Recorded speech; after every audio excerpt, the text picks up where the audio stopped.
$500 million மதிப்புள்ள ஒரு பிரம்மாண்ட நீர்மூழ்கி கப்பலை வெறும் $2 லட்சம் மதிப்பிலான ஒரு சிறிய ட்ரோன் அழிக்க முடியுமா? 2025 டிசம்பர் ரஷ்யாவின் நோவோரோசிஸ்க் துறைமுகத்தில் யாராலும் கண்டுபிடிக்க முடியாத பிளாக் ஹோல் நீர்மூழ்கி கப்பல் ஓய்வெடுத்துக் கொண்டிருந்தது. எறும்பு கூட நுழைய முடியாத அளவுக்கு பலத்த பாதுகாப்பு. ஆனால் உக்ரைனின் சப்ஸி பேபி ட்ரோன் ஒரு ரகசியத்தை செய்தது.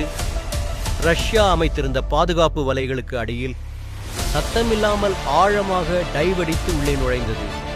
மற்ற கப்பல்களின் சத்தத்திற்கு இடையே தனது சத்தத்தை மறைத்துக் கொண்டு ஒரு வேட்டைக்காரனைப் போல மெதுவாக முன்னேறியது.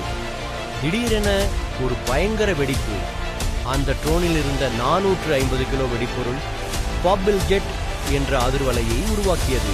அது இரும்பாலான அந்த நீர்மூழ்கி கப்பலின் உடற்பகுதியை காகிதத்தை போல கிழித்து எறிந்தது.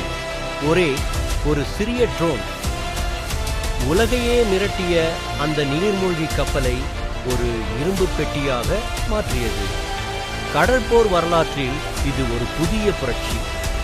இனி கடலுக்கு அடியில் எந்த கப்பலும் பாதுகாப்பானது அல்ல.